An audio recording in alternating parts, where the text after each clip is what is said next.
drawing in advance. As I've said at someone else who's seen a demo that I've done, I feel a little bit like I'm cheating, because if I do this right, at the end of an hour there'll be a painting here and I won't know how it got there. But I will try to go through my process. So what I was going to do today is some chickens. I had a whole other barn and landscape, and then all of a sudden these chickens walked into my studio yesterday. I said, you know what, I need to do them. And one of the things I do, you'll see my sketchbooks there, I do a lot of sketching. And I even remembered that I had chickens in my sketchbook. And doing these sketchbooks has been a really important thing for me, and I've started them, I'm going to say 3 or 4 years ago. I stumbled on a man named Danny Gregory, and he does notebooks, and it's called Everyday Matters is his website and his stuff, or dannygregory.com. And I found that it became an exercise. I never could keep a sketchbook when I was in school and everything else. I remember the night before a sketchbook was due, I'd sit there and try to fill in all the pages. And I always had the kind with the spiral, and I'd rip out the pages, and so they were like, there was nothing left in them. And so he actually advocates working in a bound sketchbook with a pen. And it's like calisthenics, and it gives me a vocabulary, which has really been helpful when I've gone on to paint, and my work has like taken jumps. Later on, if anyone wants to take, I have some handouts here that have my supply list, and it has a few resources. I try to do figure drawing at least once a week, because I find that also is another thing, whether I'm doing a landscape or a figure, it gives me that momentum. And I have information about the supplies. People are always asking about the books and the pens I use. So what I'm going to do, I'm going to start this, and the other problem I have is that I don't usually do the same painting twice. I find there's an energy to it, and it's about seeing it. It's your perspective, and when you're standing there in front of something, you look this way, you look that way. Your information isn't fixed. The minute you get to a photo, you have a fixed amount of information. So I generally, when I do work from a photo, work from lots of photos, which is, can you see them in the mirror? Yes. Okay, and then last night I did a little thumbnail to help me with this.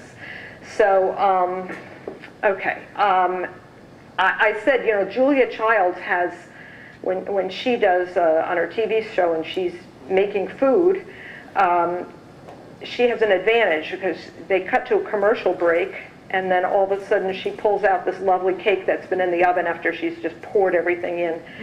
And I don't have that advantage, though. I did tell my son that I had a painting hidden away in case.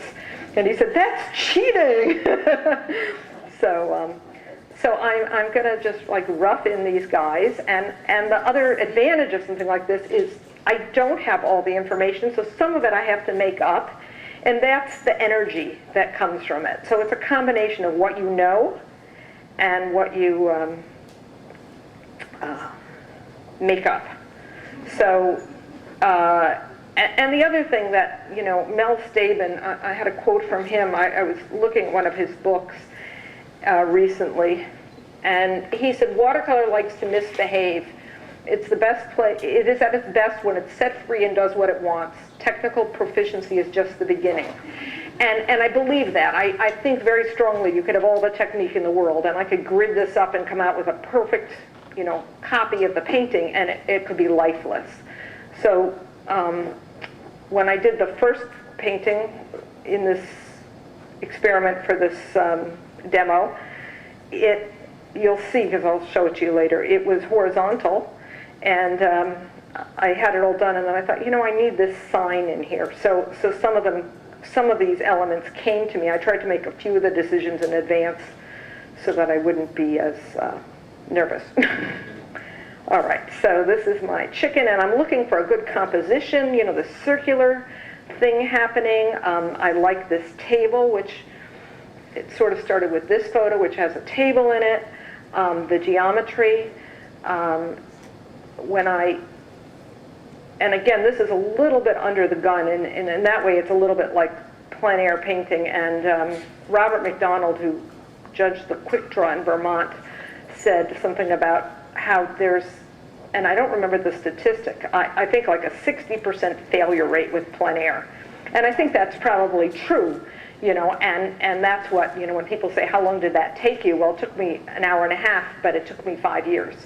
And that's true about this process. Can you see the lines? I'm trying to, okay.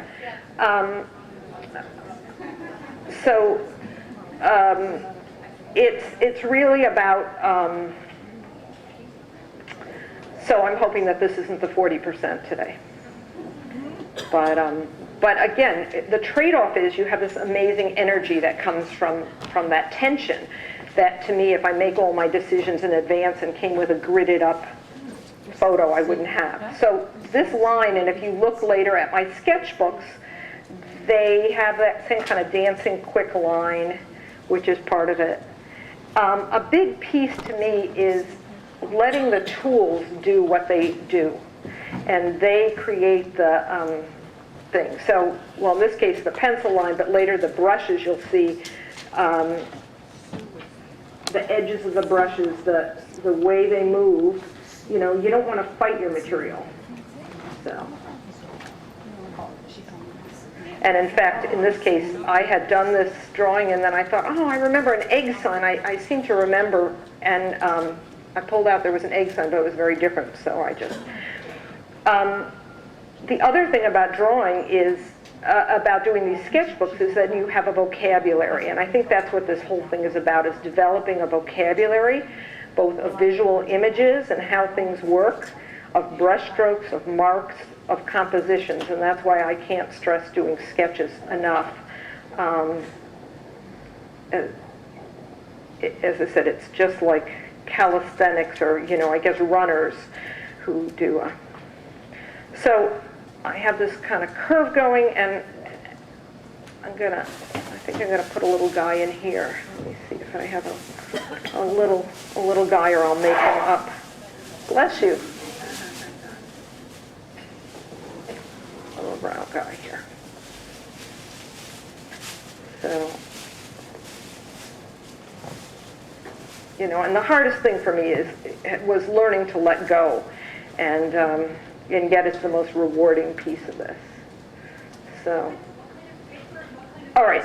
So this is just a mechanical pencil, and I think I have 4B lead in here. I like the softer lead, and the paper is Fabriano. And I like the Fabriano. Again, I have it all written on the supply list that you're welcome to take, but I like the Fabriano because it has a little less sizing in it, and that seems to work well for me. And the other part about the, and the paints I generally use, see now, the space between objects I think is really important. The paints I usually use are mostly Holbein, and I don't know what it is, but the combination, the Fabriano paper doesn't have as much sizing, and the combination, and the Holbein paints don't drip as much in a travel palette. And what happens is the combination lets me sometimes even erase through the paint. I did a little bit, and you can pass them around. And there's another one here too. This one has some chickens. Well, actually, I might want to refer to my chickens, so I'm going to hold on to that one if I get in trouble and I need a picture of my chicken. The thing about drawing animals or people, and that's what I like about the figure, is they move. And so, you know, you have to get the information down. And one of the things that I've explored in my journals, in the writing in my journals, as well as in the, is that there is a big piece to understanding how things connect and making decisions. It's all about decision making. And the other thing I say is, and I've told this story before, is you're kind of responsible for the decisions you make. And so while they're happy accidents, you're responsible for keeping things there. In the years that I wasn't painting, one of my kids wanted to take art lessons. And he said, you know, I need to have someone show me how to shade. And I said, I could do that. And he looked at me, he said, "You're not an artist. You're a graphic designer." And I said, "Honey, I used to be a painter." He said, "Really? What did you paint?" And I thought really hard. I had nothing in my house. I had a little study for an abstract landscape. And I said, "You know that little painting in my bedroom over the dresser?" And he said, "Oh, you did that? The sheep with green sunglasses?" And I'm like, "What?" It was a landscape to me. And the other son chimed in and said, "Yeah, the sheep with green sunglasses is yours." And I realized I had to take responsibility for the fact that it was a sheep, and now I look at it and it's a sheep with green sunglasses. So even if I don't intend it, that's a really important thing to understand, that you're responsible for what happens. So if it's an accident, you can take credit for it, but the same token, you have to make sure you're prepared to take responsibility for the not so happy accidents. So, all right. So I roughed it in. That's about as finished as I'm going to get. I'm going to put one water here. I go through water a lot because I make mess. Something I have discovered, is when I do a sketch in a sketchbook, what attracts my attention first is kind of where I start with a pen, and then I end up. And it's the same thing when I'm painting. When I see a scene, and that's why, again, the difference between painting plein air is your decisions aren't made for you. So what you see, what attracts you. And so when you do a photo, you have to think back to what it was that attracted you. And one of the things to me that's so attractive about these chickens are these red combs. So I'm going to go in with that to begin with. And my brushes are kind of an assortment. They're mostly synthetic, and I've found lately that Simmons makes a really good brush that isn't very expensive at all, and it does a great job, and I'm not worried about ruining the points because they're really inexpensive to replace. But so I'll often go in with a high key of a red or a yellow. The reds are easier to keep clean. The yellows I can never keep clean, so part of what I do with them is put them in first, so that before my palette gets filthy. Okay. And the other little thing I've been experimenting with, and I've done whole paintings this way recently that have really worked, but I haven't totally worked this out, is doing almost a value study right on my painting. And I often use a purple and this peacock blue, which by itself is a hideous color, but it works. And it kind of gives me a value painting, so I have my decisions made for me a little bit, because where I get into trouble, and I think a lot of people do, is being wishy-washy about something, making a decision and then taking it back at a point when. Okay, so now I'm going to lay in this value, and as I said, I did a little value study last night, just in my panic. It was either that or call John at 3 in the morning and tell him I was canceling, and I didn't think he was going to appreciate that, so instead I went and did a value study. I would have invited a few thousand of my friends as a substitute. So then I wouldn't have been your friend anymore, is that it? All right. Goes to sleep at 8, so you. All right. So part of my problem when I'm doing plein air and other things, and my weakness is probably that I'm so eager to paint that I don't always work out all my problems first. And I think, again, there's some energy from that, but that's also somewhere to caution.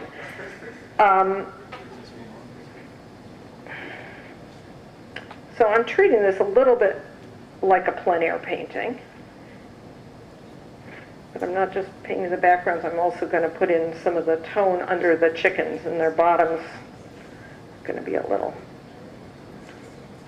So the painting that I did, the Julia Child's painting that I hid away and was going to pull out and say, voila, it's done, actually is horizontal, so I can't fake it. But again, once I do a painting, it's like, I don't want to do it again. I've done it. So I use a combination of the flats and the, I think it's going to need a dark in the back here, but we'll get to that. So this is a little bit of an underpainting, and again, I don't usually wet the paper first, though later, this painting doesn't have a sky, but if I were to, later I would do a sky, I might wait and then wet the sky. But see, I'm letting the painting, this is a stone wall, but I've just discovered that the paint is describing it in the brush. And so I'm letting them do the work. If anyone has any questions, feel free. Are you relying on your pencil drawing to be a part of the finished painting, or it will really be lost? Most of it will be lost. I think some of the energy will be there, and in a few places I will try to erase it if it interferes. It's bones, you know, it's just bones. It gives me a structure and a composition and kind of reminds me of where I'm going. So, you know, I have done tighter paintings, and that's, you know, a little different, but when I'm painting like this, and I don't mind, I kind of like the viewer to see it. I think John had said in that lovely introduction that I paint a lot of times, I like the viewer to see my hand, you know. I have tricks, but I like them to kind of feel like they're a part of things. So I was thinking about how I paint, because that's when you're doing a demo like this, all of a sudden you have to think about what it is you're really doing, and part of it is I feel like I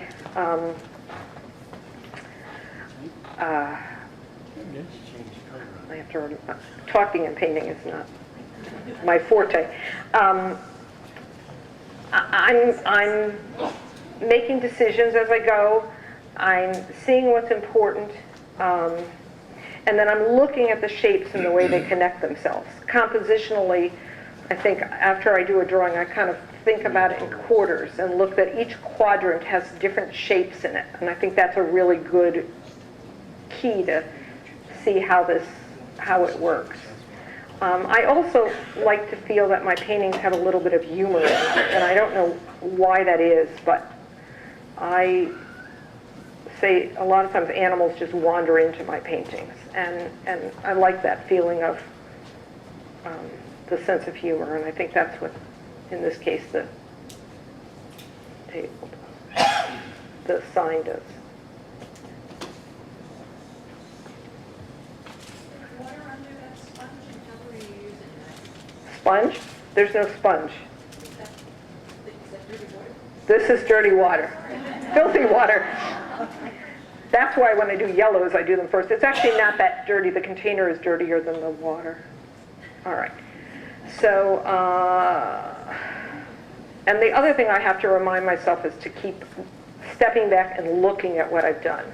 What I was going to say is the steps of a painting to me involve doing something, being terrified, starting it, feeling like falling in love with it, and then all of a sudden saying, oh my God, it isn't that good, hating it, and then bringing it back. And I really think that that's part of it, and you have to be careful about falling in love with things before they work, because I think that's sometimes what happens. You know, there's a passage, and I love that passage. It doesn't work in the painting. So I'm going to try to treat, this is going to be foliage, and I'm going to try to treat it all as one shape in a way. Okay, and the brush is actually giving me some of that. And I'm also biding time so some of this dries. Sometimes, like, I'll pick it up where it pools with the brush too, with the ferrule of the brush. And these guys are going to need like a shadow under them so that they sit properly.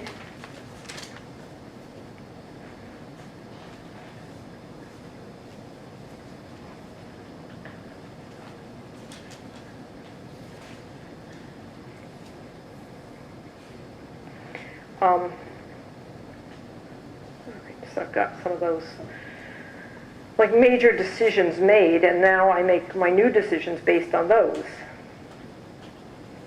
So. Are you painting shadows first?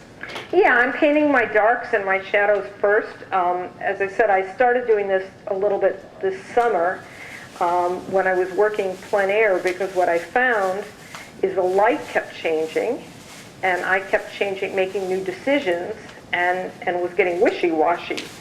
So I found that this eliminated some of those decisions, or at least gave me a place to go.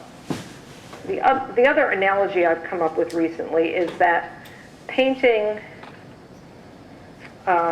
watercolor, I think, is much more like carving in stone. I think oil painting or acrylic is like clay where you're adding on to an armature. And a lot of times I'm carving out the spaces and carving out the whites by what's next to it. Like anything that exists, and I'm buying time so this will dry a little, it only exists relative to what's next to it. So something could look like a middle value and then you put in a dark and it all of a sudden becomes a lighter value. So that's the play back and forth.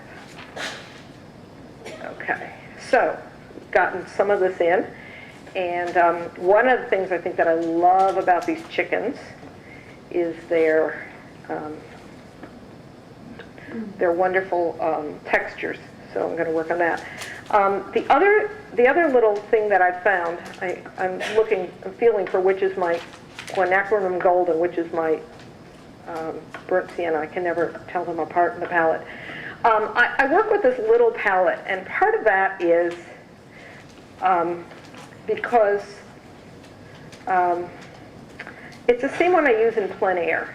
And I find that there is something really positive to me about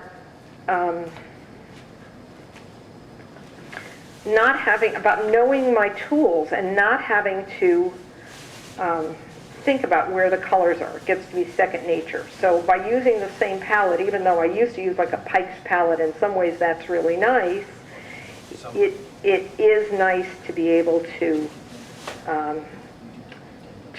just automatically know that color that's always in that place.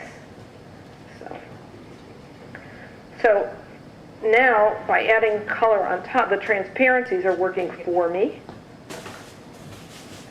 And I love the quinacridone yellow. That's one of my favorite colors. And you'll see there's a green gold I use a lot also. So, but yeah, gold. What brand? Most of them are Holbein, though I think that might be Winsor Newton because they made a bigger tube and I was going through it so much.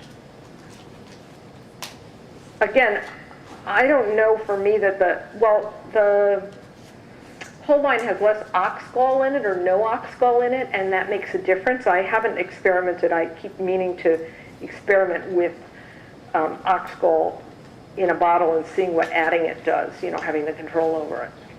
So, okay. And again, I have to remember to keep referring back to where I'm going and where I am with this. So, I never use a black. I don't like black. The closest I'll come is a Payne's gray, but mostly I'll use the purple and the blue for my darks and then go over it with red or gold or green, and that will give me my darks.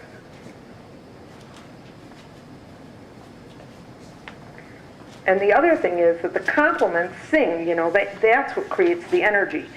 So what I'm finding is when I use that purple and then go over it with green, the greens that I get are really exciting. So again, I have to look a little bit at reference here, but if you see the way I move my brush, the brush is really doing the work for me. So, it's let it work and stay out of the way. As I said, it's great faith. And I love the texture. So, when I teach a class, a lot of times I'll just have people spend 20 minutes making marks and seeing how many different kinds of marks they can make on the page with a brush. Because then the brush is doing your work. You don't have to work so hard. So.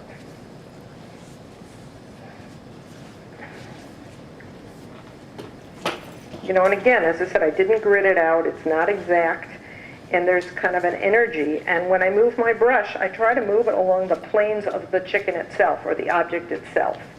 When I do figure painting, I find it very essential. I feel like I'm actually moving my brush along the figure. And I think that gives it an energy and you're no longer fighting.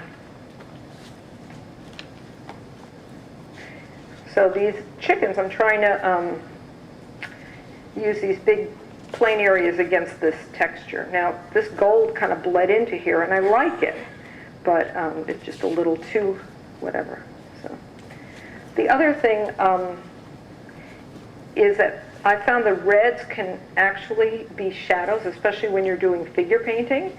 The reds can just as easily be shadows or lights, which is an interesting thing. All right. So I want enough definition, but not enough that I'm wrong, you know, because I don't have a lot of information here. Though I have to say, when I do chicken paintings, I have a friend who raises chickens, and I send her and I say, is it convincing? And one of the paintings, she said, you'd never see both eyes of a chicken at the same time. It's very rare. She's around chickens. So, you know, you have to be convincing, even if you're wrong. And the truth is, I had a photo which did have both eyes, but it wasn't convincing because it's so rare. All right. So now I'm going to come in with some greens. And I use this green gold, which is, there's a whole line. There's also a Winsor Newton color. And I think in this case, I don't know which one this is, but. And I rarely use straight tube colors, because you see I kind of mix on the paper.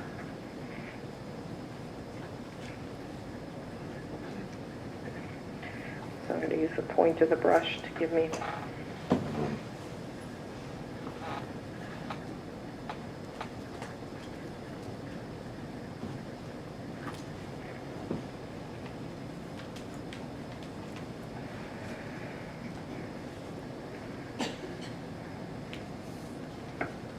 Jumping around.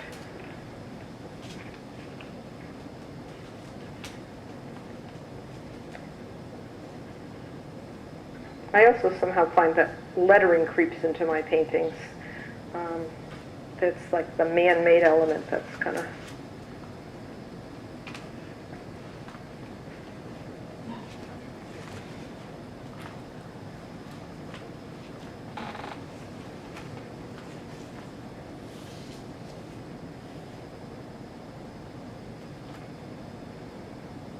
Okay, and again, there's a familiarity that comes from having sketched the subject, or just sketched things that are moving quickly, and you know, you don't always have the information. So when I did that page of chickens, I sat there, and every time the chicken moved, I started another chicken, and then when he'd go back to approximately the same place, I could draw him.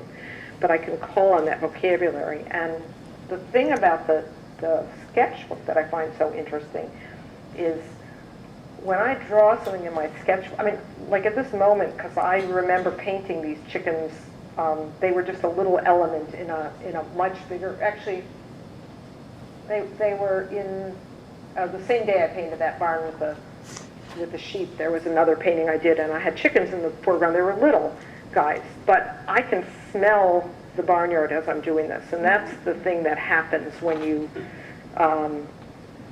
in a good way. That's what happens when you do these sketches, is it kind of transports you back.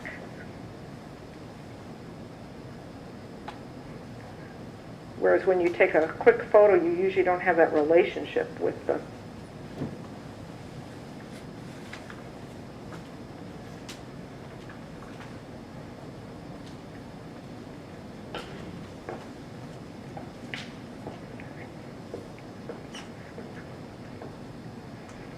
So I want to get the wall to be a little more neutral.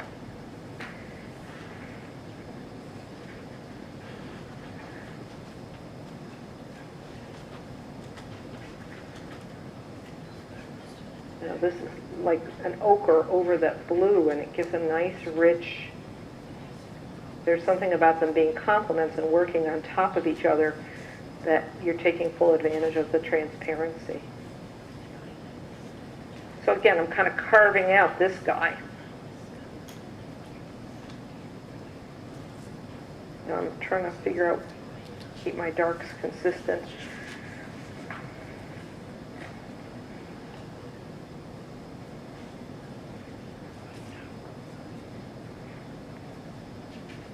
If anyone has any questions, feel free.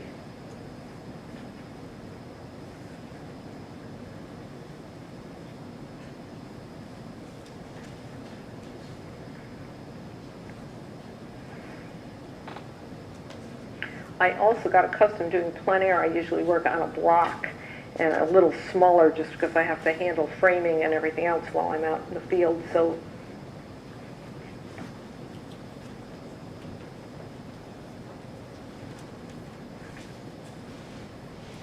and this red will echo it'll create that nice relationship. The other thing that I'll try to use later is I find that the greens really start to sing when you add some red to them. And again, that's using complements. So color theory is kind of an important.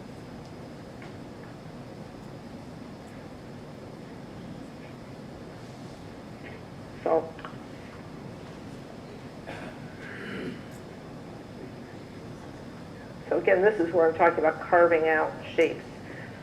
I'm actually carving out this chicken by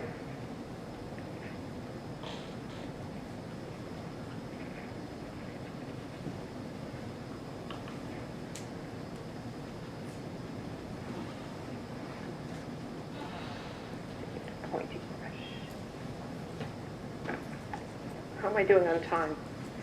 Fine. What time do I go to? John? I could go for another 30 minutes or so. Okay. If you like. Or if you need to. Okay. Continue.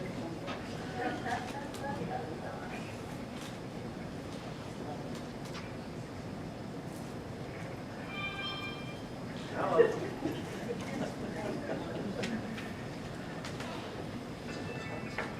Hello again. Hello, Mom. I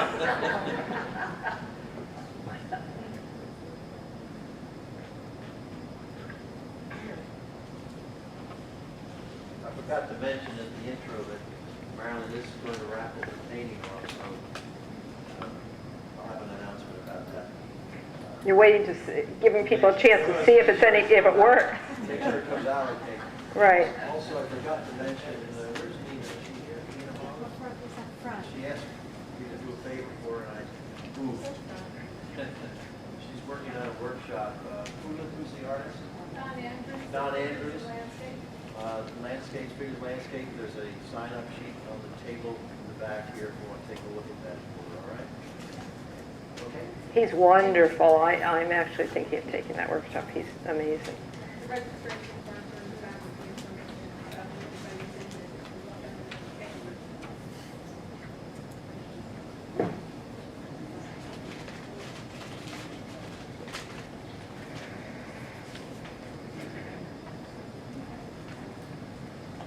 So the disadvantage of doing something like this demo is that it's hard for me to take the time to kind of step back and see where I am. But I have to remind myself to do that.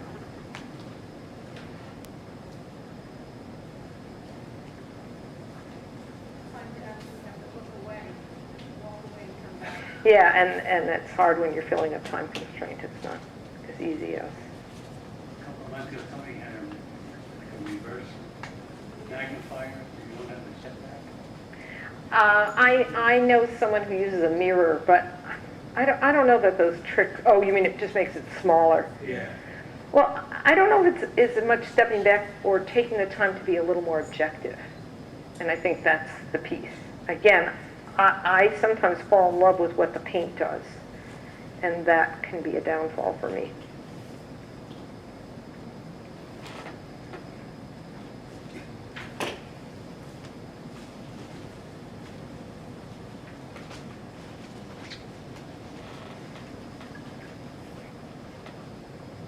I'm not sure I should have added that. That's pretty acidy.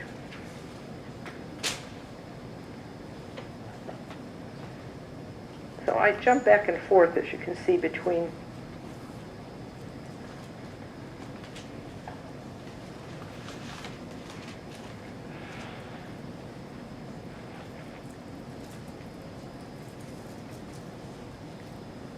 And by doing that, I take advantage of the paper being wetter and drier also in different places.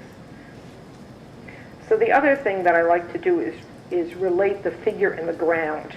Again, nothing exists by itself, and so the same painting that kind of makes the figure is also making the ground, and I think that that's, so things don't look like they're cut up and glued on. So again, here I'm going to carve out the chicken feet. They have very strange looking feet.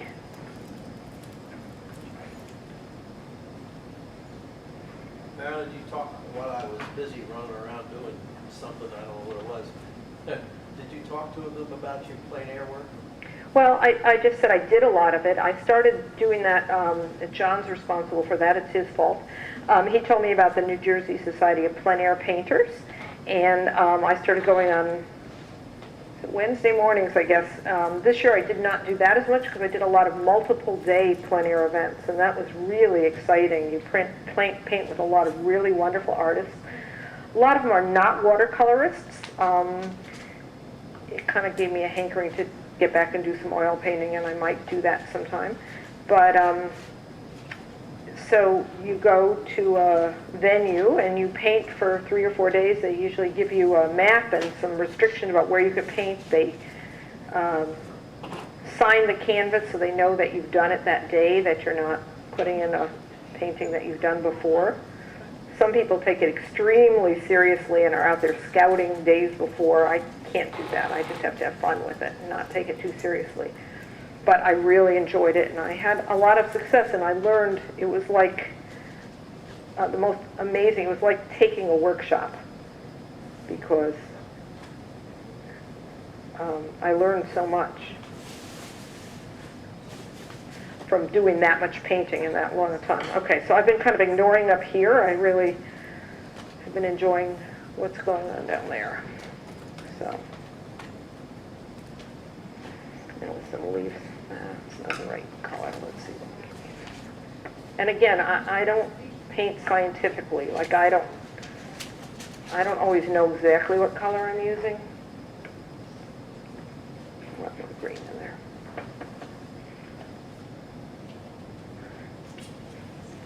So this palette is like a cheap little palette from Jerry's, and I go through them, I break them, I'm hard on them, but then I just, I rinse them out. The nice thing is one side will flip closed and I can hose off each side. And again, I used to use a different one when I was in the studio, and then I found just the familiarity with my supplies made it so much easier, to be using the same item. So I'm going to need some more linear shapes.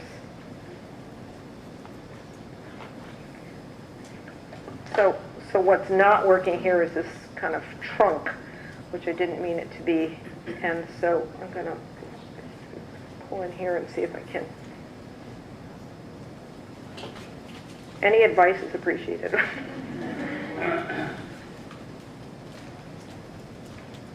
Again, the variety of brush strokes and the variety of marks is important. They relate to each other, but they also... So I want to go back and look at, again, the table against the building, because it's really got to be a little darker under the table in order to be convincing. All I have to do is convince you. It doesn't have to be right. It just has to be convincing. By the way, if Marilyn wants to give up painting, apparently she does very well at bed breakfasts for parrots and birds and people who came over during the storm. During the storm, I actually had I did run a bed and breakfast almost. It was really quite funny. I sold a painting that way. Someone that was sleeping in the studio, I think they were just so grateful, and I'm like, you don't have to buy a painting. No, I want one.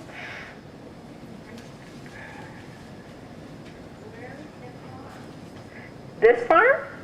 This particular farm was, well, most of this was in Wayne, Pennsylvania. And then I think I pulled out, I was looking for another chicken, and I think that was maybe at Wellsweet Farm. I tend to just take lots of pictures and throw them in iPhoto and label them as reference. And then when I'm looking for something, it was the side of a road, and as I said, what I really painted was the barn and everything else, and this table was around the corner. But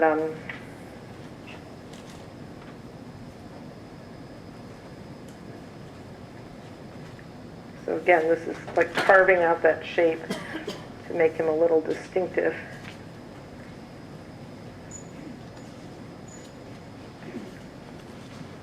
And it's funny because John was saying, you know, you could see Charles Reed's influence. That to me is a supreme compliment. It was very interesting because I was kind of painting this way, and then someone said, "Do you know Charles Reed?" And I was like, "No, who's that?" And then when I saw his work, it was like, "Oh my God, I feel like I'm home."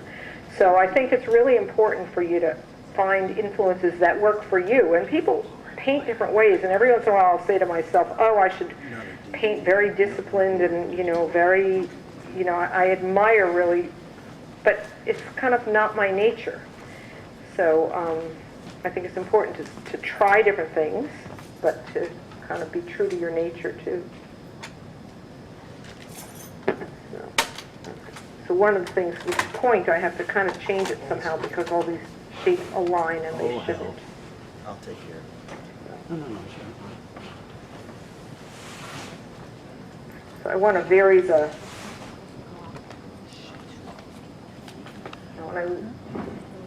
See, I've fallen in love with these heads, and I don't know where they came from, but I like them a lot. But I want to make sure they work.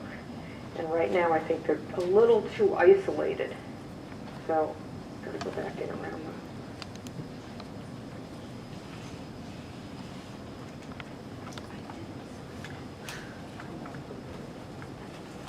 And it's interesting to me because the feathers can come from this round brush, and they can also come from the flats.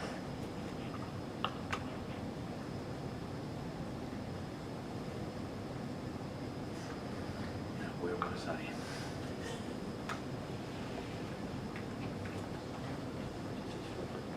And the other tool I have besides is variety.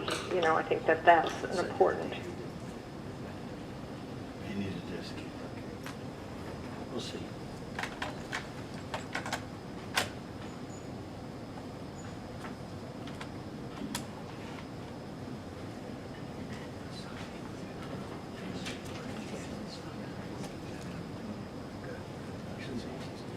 Yeah.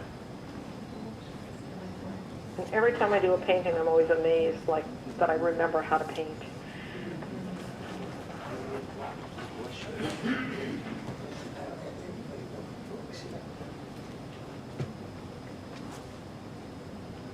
So what's still not working to me is this.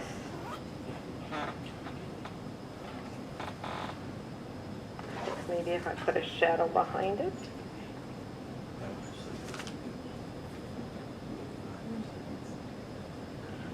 And you don't want to have the same amount of information everywhere either.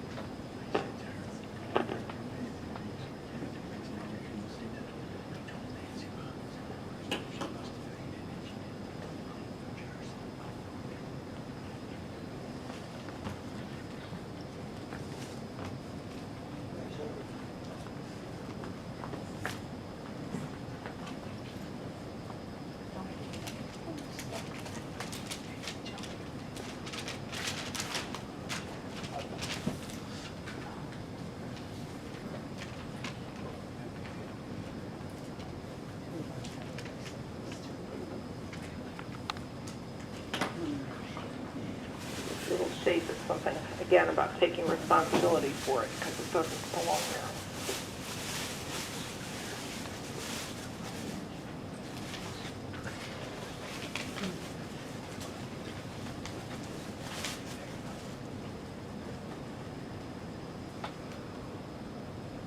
So the painting is getting lighter here, which is kind of working, but I think there's like a division there.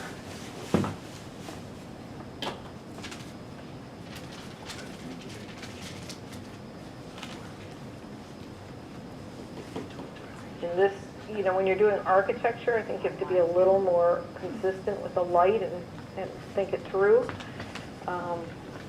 As I remember, this is very sunny, and the sun is kind of coming and going, as are the shadows. So.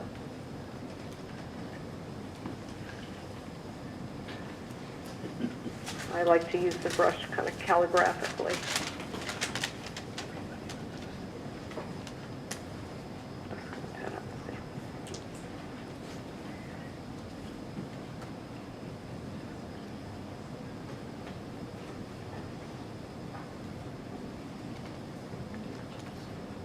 There really is never a perfect chicken, but so when I was deciding, because I had done a whole barn thing that I was going to do today, and talking to a friend, and I said something about counting my chickens before they hatch, and I said, you know what, I'm just going to paint my chickens.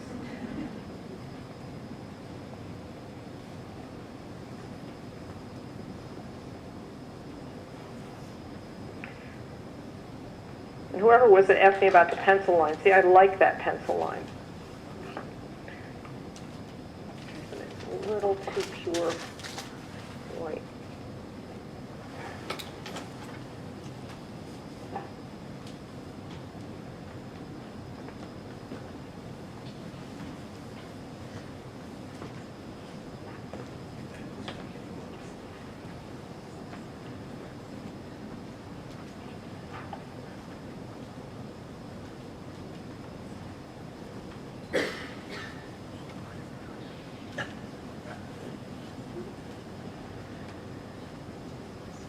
I like when I do plein air, I often like to paint, to take photos of where I'm painting. And this particular day there were sheep behind me. And I turned over and they were about to eat my paper. Turned around and I have a picture. And I posted it and I said, everyone's a critic. I also became an expert at plein air in the rain. They called me my host family, because they put you up in people's houses, decided that I paint en plein car. And I posted on Facebook a photo of my front seat of my car filled with everything as I was in, actually, that painting with the gates. It's pouring rain, and I'm in the car, and I have everything on the dashboard, and I'm painting. And I posted on Facebook, and John, who's always on Facebook, emails, posts back and says, is that a leased car? Because, you know, John talks about my freedom, and his paintings are beautifully meticulous. And I think I make him nervous. So he said, he wrote, is that a leased car? And my response was, as a matter of fact, it is. John, next time, can I borrow yours?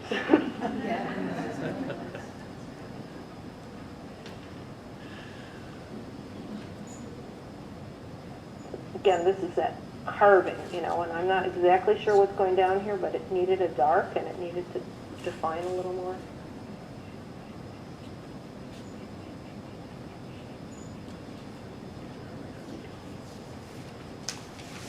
He's standing out a little bit too much, so I'm going to go in.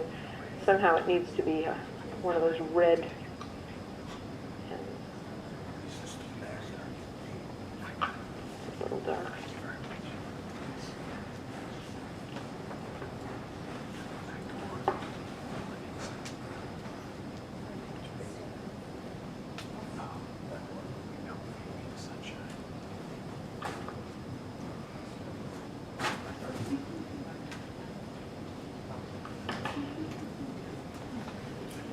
Happening here for sure.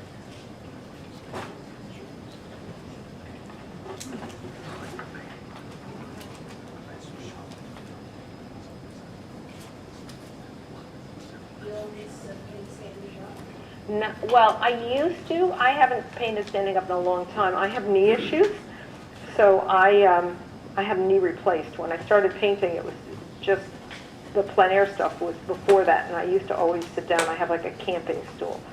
So I usually paint sitting down, but the height of this table just didn't make it possible. And I actually am feeling better with my knees. So So I get the other one replaced in January. Then I'll be bionic.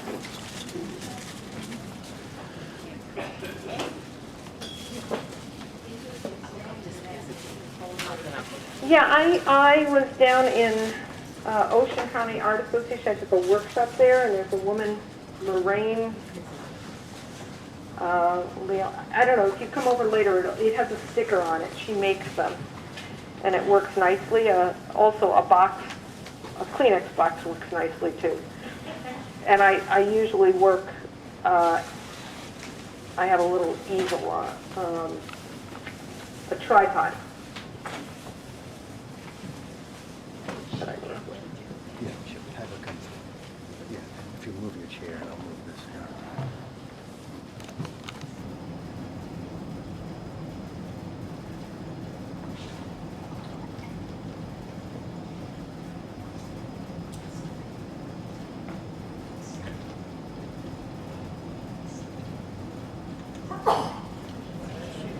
Bless you.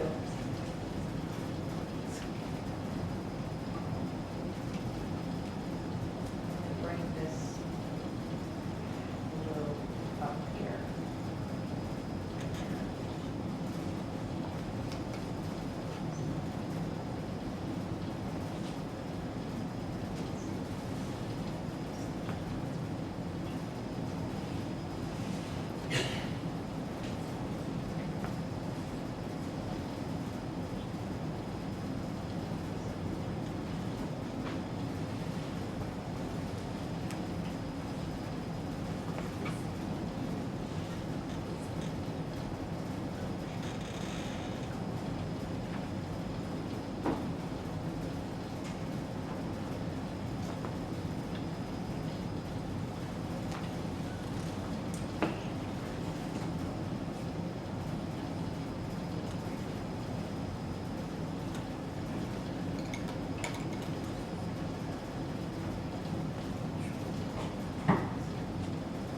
Something drastic has to happen, but I don't know yet what. In about 5 minutes. Yeah. Do something drastic.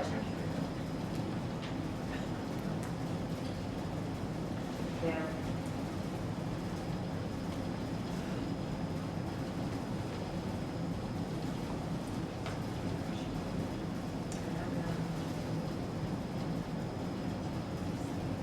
This is kind of a boring area right here, right in the middle of the painting. It's not very interesting. It needs to somehow connect this